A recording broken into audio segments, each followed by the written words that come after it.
ხულოში დღეს მეწყრის შედეგად დაღუპულები გაიხსენეს. 26 წლის წინ მომხდარი სტიქიური უბედურების დროს გარდაცვლილთა მემორიალთან ადგილობრივები, ხელისუფლების წარმომადგენლები და სასულიერო პირები იმყოფებოდნენ. მათ ტრაგედიის დეტალები კიდევ ერთხელ გაიხსენეს და დაღუპულთა ხსოვნას პატივი მიაგეს. აი ეხლა სადაც ჩვენ დგავართ, ამ ტერიტორიაზე იდგა ჩემი ორსართულიანი სახლი. ადგილი სადაც დღეს დაღუპულთა მემორიალია, წარსულში ათობით ადამიანი ცხოვრობდა.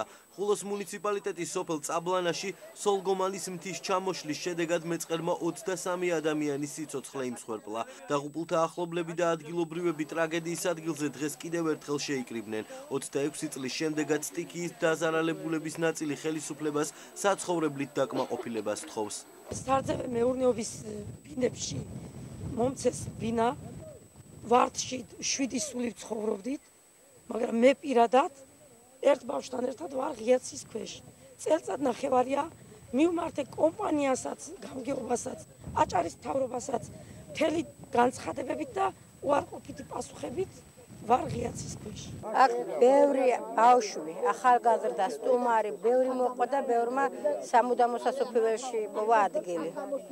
ღმერთმა მათი ნათელი მიცეს და ვინც გაიხსენებს, ვინც გულთანს მიიტანს, მასაც ღმერთმა კარგი მიცეს. წაბლანაში იმყოფებოდნენ ადგილობრივი ხელისუფლების წარმომადგენლები და კანონმდებლები. გარდაცვლილთა ოჯახის წევრებმა და ოფიციალურმა პირებმა მომხდარის დეტალები დღეს კიდევ ერთხელ გაიხსენეს.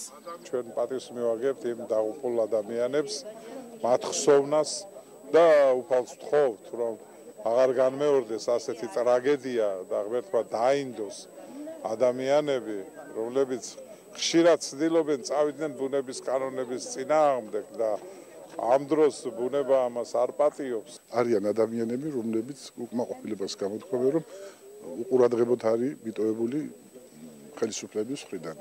მე არ მინდა აქ ვინმეს კრიტიკა დავიწყო, ის კრიტიკა ჩვენც გვეხება, ახალ ხელისუფლებასაც ეხება და აი ამ ხალხს თანადგომა ჭირდება. სტიქიის შედეგად დაღუპულთა ხსოვნას პატივი მიაგეს სასულიერო პირებმაც.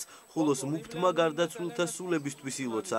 მემორიალთან მღვდელ მსახურებთან ერთად იმყოფებოდა სხალთის მთავარ ეპისკოპოსი მეუფე სპირიდონი. მათ სულების მოსახსენებლად ვკითხულობთ ყურანს, ვევედრებით უზენაეს გამჩენ ღმერთს, მათი სულების სამოთხეში ცხონებას. ღმერთმა ინებოს, რომ ჩვენი ხალხი სულკადრად იყოს, ბედნიერად იყოს, ჯანმრთელად იყოს და ეს დიდი ტკივილი ღმერთმა ძალიან დიდ სიხარულად შეგიცვალოთ სულ ყველას. 1989 წლის 19 აპრილს ხულოში მომხდარი ეკოლოგიური ტრაგედიის შედეგად დაღუპული 23 ადამიანიდან 3-ის ცხედარი დღემდე არ არის ნაპოვნი. გარდაცვლილთაგან ყველაზე პატარა 3-ის, ხოლო ყველაზე ასაკოვანი 64 წლის იყო.